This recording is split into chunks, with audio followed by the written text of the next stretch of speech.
பொன்னியின் செல்வன் நான்காம் பாகம் மணிமகுடம்.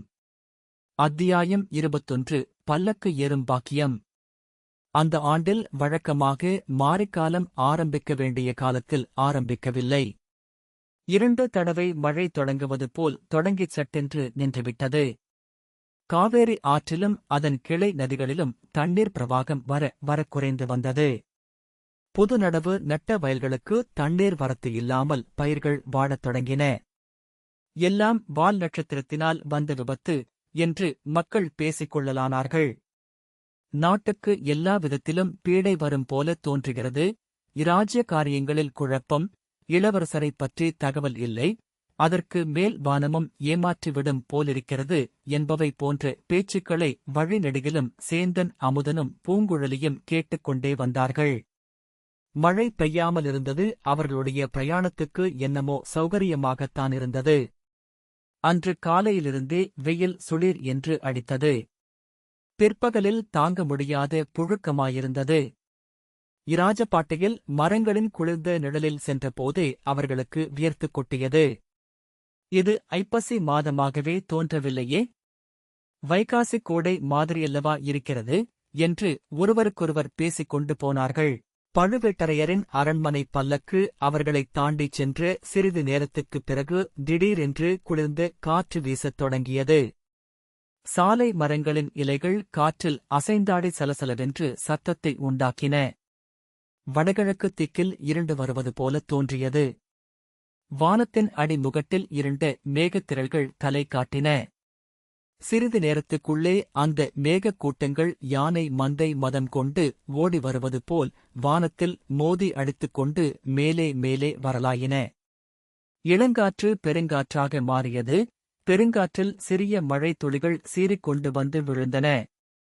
சிறு தூற்றல் விழத் தொடங்கிக்கால் நாழிகை நேரத்தில் சோ என்ற இரைச்சலுடன் பெருமழை கொட்டலாயிற்று. காற்றிலும் மழையிலும் சாலை ஓரத்து விருட்சங்கள் பட்ட பாட்டைச் சொல்லி முடியாது. சடசடவென்று மரக்கிளைகள் முறிந்து விழத் தொடங்கின. அப்போது அவற்றில் அடைக்கலம் புகுந்திருந்த பட்சிகள் கீச்சிட்டுக் கொண்டு நாலா திசைகளிலும் பறந்தோடின. சாலையில் போய்க் கொண்டிருந்த ஜனங்களும் நாலாபுறமும் சிதறி ஓடினார்கள். காற்று மழையிலிருந்து தப்புவதற்காக சிலர் ஓடினார்கள். மரக்கிளைகள் தலையில் விழுந்து சாக நேரிடுமோ என்ற பயத்தினால் மற்றவர்கள் ஓடினார்கள். அண்ட கடாகங்கள் வெடிப்பது போன்ற இடி முழக்கத்தைக் கேட்டு அஞ்சு வேறு சிலர் ஓடினார்கள்.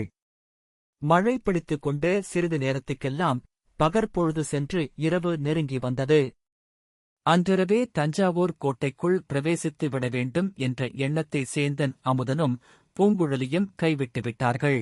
சேந்தன் அமுதனின் நந்தவனக் குடிலுக்கு அன்றிரவு போய்ச் சேர்ந்தால் போதும் என்று தீர்மானித்தார்கள். மழைக்கால இருட்டில் ஒருவரையொருவர் தைரியப்படுத்திக் கொண்டு ஜாக்கிரதையாக நடந்தார்கள். பூங்குழலி நடுக்கடலில் எவ்வளவோ புயல்களையும் பெருமழையையும் பார்த்தவளாயிற்றே நீ. மலை போன்ற அலைகளுக்கு மத்தியில் படகு விட்டுக் கொண்டு போகிறவள் ஆயிற்றே. இந்த மழைக்கு இவ்வளவு பயப்படுகிறாயே என்றான் சேந்தன் அமுதன். நடுக்கடலில் எவ்வளவுதான் புயல் அடித்தாலும் மழை பெய்தாலும் தலையில் மரம் ஒடிந்து விழாதல்லவா? விழுந்தால் இடிதானே விழும் என்றாள் பூங்குழலி. இவ்விதம் பூங்குழலி கூறி வாய் மூடுவதற்குள் அவர்களுக்கு எதிரே சற்று தூரத்தில் சடசடவென்று மரம் முறிந்து விழும் சத்தம் கேட்டது. சேந்தன் அமுதன் பூங்குழலியின் கையை கெட்டியாகப் பற்றிக் கொண்டு மேலே செல்வதை நிறுத்தினான். இனி அவசரப்பட்டுக் கொண்டு போவதில் உபயோகமில்லை. சாலை ஓரத்தில் இங்கே சில மண்டபங்கள் இருக்கின்றன, அவற்றில் ஒன்றில் சிறிது நேரம் தங்கி மழையின் வேகம் குறைந்த பிறகு மேலே போகலாம் என்றான் சேந்தன் அமுதன். அப்படியே செய்யலாம், ஆனால் மண்டபத்தை இந்த இருளில் எப்படி கண்டுபிடிப்பது என்றாள் பூங்குழலி. மின்னல் மின்னும் போது பார்த்தால் தெரிந்துவிடும். இருபுறமும் கவனமாகப் பார்க்க வேண்டும் என்றான் சேந்தன் அமுதன். வானத்தையும் பூமியையும் பொன்னொளி மயமாக்கிக் கண்களைக் கூசச் செய்து ஒரு மின்னல் மின்னியது. அதோ ஒரு மண்டபம் என்றான் சேந்தன் அமுதன். பூங்குழலியும் அந்த மண்டபத்தை பார்த்தாள். அதே மின்னல் வெளிச்சத்தில் அவர்களுக்கு முன்னால் சற்று தூரத்தில் ஒரு பெரிய மரம் விழுந்து கிடப்பதையும் பார்த்தாள். விழுந்த மரத்தினடியில் சிலர் சிக்கிக் கொண்டிருப்பது போலத் தோன்றியது. அமுதா, விழுந்து கிடந்த மரத்தைப் பார்த்தாயா? அதனடியில் என்றாள். ஆமாம், பார்த்தேன். அந்தக் கதி நமக்கும் ஏற்பட்டு விடப்போகிறது.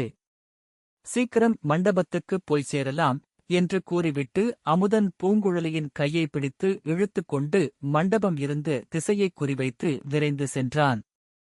இருவரும் மண்டபத்தை அடைந்தார்கள்.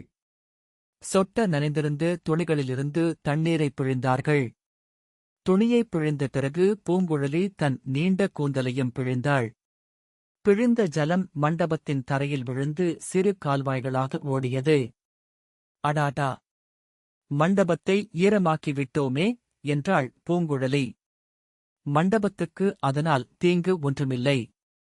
ஜலதோஷம் காய்ச்சல் வந்துவிடாது. நீ இப்படி சொட்ட நனைந்து விட்டாயே என்றான் சேந்தன் அமுதன். நான் கடலிலேயே பிறந்து வளர்ந்தவள். எனக்கு இன்னொரு பெயர் சமுத்திரகுமாரி. என்னை மழை தண்ணீர் ஒன்றும் செய்து விடாது என்றாள் பூங்குழலி. அவளுடைய உள்ளம் அப்போது தஞ்சாவூர் கோட்டைக்கு அருகிலிருந்த சாலை ஓர மண்டபத்திலிருந்து நாகைப்பட்டினத்து சூடாமணி விஹாரத்துக்கு பாய்ந்து சென்றது. சமுத்திரகுமாரி என்று அவளை முதலாக அழைத்தவர் அந்த சூடாமணி விஹாரத்தில் அல்லவா இருந்தார்? பூங்குழலி என்னுடைய நந்தவனமும் குடிசையும் சிறிது தூரத்திலேதான் இருக்கிறது. மழை விட்டதும் அங்கே போய்விடலாம். என் தாயார் உன்னை சரியாக கவனித்துக் கொள்ளுவாள் என்று அமுதன் கூறிய வார்த்தைகள் பூங்குழலியின் காதில் அரைகுறையாக விழுந்தன. மறுபடியும் பளிச்சென்று கண்ணை பறித்தது. ஒரு மின்னல் அதன் ஒளியில் அவர்கள் முன்னம் அரைகுறையாக பார்த்த காட்சி நன்றாகத் தெரிந்தது. இருவரும் திடுக்கிட்டுப் போனார்கள். சாலையில் ஏறக்குறைய அந்த மண்டபத்துக்கு எதிரே ஒரு பெரிய ஆலமரம் வேரோடு பறிக்கப்பட்டு விழுந்து கிடந்தது. விசாலமாக படர்ந்திருந்த அதன் கிளைகளும் விழுதுகளும் தாறுமாறாக முறிந்தும் சிதைந்தும் கிடந்தன. அவற்றுக்கடியில் 2 குதிரைகளும் 5-6 மனிதர்களும் அகப்பட்டுக் கொண்டிருந்தார்கள். அப்படி அகப்பட்டுக் கொண்டிருந்தவர்களை விடுதலை செய்து காப்பாற்றுவதற்காக வேறு சிலர் முயன்று கொண்டிருப்பது தெரிந்தது. அவசரமாக அவர்கள் முறிந்து கிடந்த கிளைகளை அப்புறப்படுத்திக் கொண்டிருந்தார்கள். ஐயோ! அத்தா! இங்கே! அங்கே! சீக்கிரம்! என்பவை போன்ற குரல்கள் மழைச் சப்தத்தினிடையே மலினமாகக் கேட்டன. இவற்றையெல்லாம் விட அதிகமாகச் சேந்தன் அமுதன் பூங்குழலியின் கவனத்தை வேறொன்று கவர்ந்தது. விழுந்து கிடந்த மரத்துக்கு சற்று தூரத்தில் ஒரு பல்லக்கு தரையில் வைக்கப்பட்டிருந்தது. அதன் அருகில் 2 ஆட்கள் மட்டும் நின்றார்கள். மற்றவர்கள் விழுந்து மரத்தினடியில் அகப்பட்டுக் கொண்டவர்களைக் காப்பாற்றுவதில் முனைந்திருந்தார்கள் போலும். அமுதா, பல்லக்கை பார்த்தாயா என்று கேட்டாள் பூங்குழலி. பார்த்தேன். பழுவூர் இளையராணியின் பல்லக்கு போல் இருந்தது. விழுந்த மரம் அந்த பல்லக்கின் மேலே விழுந்திருக்கக் கூடாதா? கடவுளே! ஏன் அப்படிச் சொல்கிறாய்? பழுவூர் ராணியைப் பார்த்து அவள் மூலமாக ஏதோ காரியத்தை சாதிக்கப் போகிறதாகச் சொன்னாயே? ஆமாம், இருந்தாலும் அந்தப் பழுவூர் இளையராணியை எனக்கு அவ்வளவாக பிடிக்கவில்லை. பிடிக்காவிட்டால் அவள் பேரில் மரம் முறிந்து விழ வேண்டுமா என்ன? சாதாரணப்பட்டவர்களின் தலையிலேதான் மரம் விழ வேண்டுமா? ராணிகளின் தலையிலே விழக்கூடாதா? அது போனால் போகட்டும். இப்போது நாம் பல்லக்கினருகில் சென்று பழுவூர் ராணியைப் பார்த்துப் பேசலாமா? கோட்டைக்குள் போவதற்கு அவளுடைய உதவியைக் கேட்கலாமா? அழகுதான். ராணியைப் பேட்டி காண்பதற்கு நல்ல சமயம், நல்ல இடம். பல்லக்கின் கிட்டப் போனால் மழைக்கால இருட்டில் திருட வருகிறோம் என்றெண்ணி நம்மை அடித்துப் போட்டாலும் போடுவார்களு. ராணியை நான் பார்த்துவிட்டால் அப்புறம் காரியம் எளிதாகிவிடும். அது எப்படி? என் அண்ணியின் பெயரைச் சொல்வேன் அல்லது மந்திரவாதி ரவிதாசன் அனுப்பினான் என்பேன். நல்ல யோசனைத்தான். ஆனால் ராணியின் அருகில் நெருங்க முடிந்தால் அல்லவோ? அதோ பார், பூங்குழலி! மீண்டும் ஒரு மின்னல் மின்னியது. அதன் வெளிச்சத்தில் 2 பேர் பல்லக்கை தூக்குவது தெரிந்தது. ஆகா! கிளம்பி விட்டார்களா? இல்லை, இல்லை. மண்டபத்தை நோக்கியல்லவா பல்லக்கு வருவது போலக் காண்கிறது. ஆம், சிறிது நேரத்தில் பல்லக்கு மண்டபத்தின் முகப்புக்கு வந்து சேர்ந்தது. பல்லக்கைச் சுமந்து வந்தவர்கள் அதை இறக்கி வைத்தார்கள். பழுவோர் இளையராணி நம்மை தேடிக் கொண்டல்லவா வருகிறாள் என்றாள் பூங்குழலி. அமுதன் அவளுடைய கரத்தைப் பற்றிக் கொண்டு மண்டபத்தின் உட்புறத்தை நோக்கி நகர முயன்றான். ஆனால் பூங்குழலி அவ்விதம் நகர மறுத்தாள். இதற்குள் யார் அங்கே என்று ஓர் அதட்டும் குரல் கேட்டது. பல்லக்கைச் சுமந்து வந்தவர்களில் ஒருவனின் குரல் என்பதைத் தெரிந்து கொண்டு, பயப்படாதே அண்ணே, உங்களைப் போல் நாங்களும் வழிப்போக்கர்கள்தான். மழைக்காக மண்டபத்தில் வந்து ஒதுங்கியிருக்கிறோம் என்று சொன்னாள் பூங்குழலி. சரி சரி, பல்லக்கின் அருகில் வரவேண்டாம் என்றது அதே குரல். நாங்கள் ஏன் பல்லக்கின் அருகில் நெருங்கப் போகிறோம்? பல்லக்கில் ஏறுவதற்கு பாக்கியம் செய்திருக்க வேண்டாமா என்றாள் பூங்குழலி. சேந்தன் அமுதன், வள்ளுவர் பெருமாள் கூட இதைப் பற்றிச் சொல்லியிருக்கிறார். முற்பிறப்பில் செய்த வினை பயனைப் பற்றிக் கூறும்போது என்று தொடங்கினான். போதும் போதும், வாயை மூடிக்கொண்டு சும்மா இருங்கள். நீங்கள் எத்தனை பேர்? நாங்கள் 2 பேர்தான். இன்னும் 200 பேர் வந்தாலும் இந்த மண்டபத்தில் மழைக்கு ஒதுங்கலாம் என்றான் அமுதன். தான் உண்மை என்று நம்பியதையே அமுதன் சொன்னான். அதே மண்டபத்தின் உட்புறத்தில் தூணின் மறைவில் 3வது மனிதன் ஒருவன் நின்றது அவனுக்குத் தெரிந்திருக்கவில்லை. பல்லக்குச் சுமந்தவன். நான் அப்போதே சொன்னேன். மழை வந்ததும் மண்டபத்தில் போய் ஒதுங்கலாம் என்றேன், கேட்கவில்லை. அதனால் இந்தச் சங்கடம் நேர்ந்தது என்று தன் தோழனிடம் சொன்னான். இப்படி ஆகும் என்று யார் அப்பா கண்டது? மழை வலுப்பதற்குள் கோட்டைக்குள் போய்விடலாம் என்று எண்ணினோம். இந்த மட்டும் பல்லக்கின் மேல் மரம் விழாமல் போச்சே என்றான் அவன் தோழன். இச்சமயம் இன்னொரு பிரகாசமான மின்னல் மின்னியது. சேந்தன் அமுதன், பூங்குழலி இருவர்களுடைய கண்களும் கவனமும் பல்லக்கின் பேரிலேயே இருந்தது.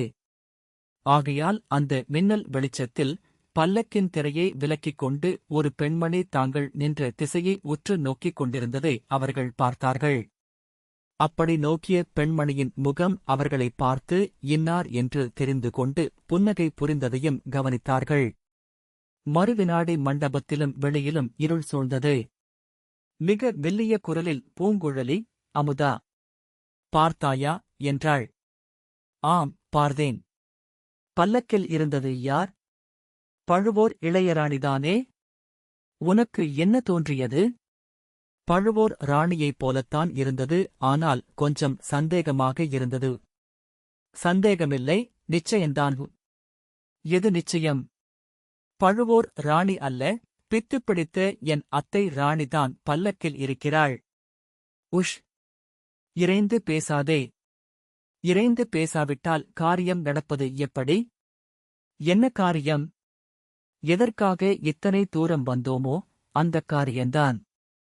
அத்தையைக் கண்டுபிடித்துவிட்டோ அவளை விடுவித்து அழைத்துப் போக வேண்டாமா? இப்போது அது முடியாத காரியம் பூங்குழலி. பல்லக்கு எங்கே போய் சேர்கிறது என்று பார்த்துக் கொள்வோம். பிறகு யோசித்து விடுதலை செய்வதற்கு வழி தேடலாம். தும்பை விட்டுவிட்டு வாலைப் பிடிக்க வேண்டும் என்கிறாயே? அதெல்லாம் முடியாது. இப்போது அத்தையை விடுதலை செய்தாக வேண்டும். உனக்கு பயமிருந்தால் நீ சும்மா இரு. விடுதலையாவதற்கு உன் அத்தை சம்மதிக்க வேண்டாமா? பல்லக்கில் ஏறி ஜாம் ஜாம் என்று போய்க் கொண்டிருக்கிறாள். எங்கே போகிறாள்? எதற்காக?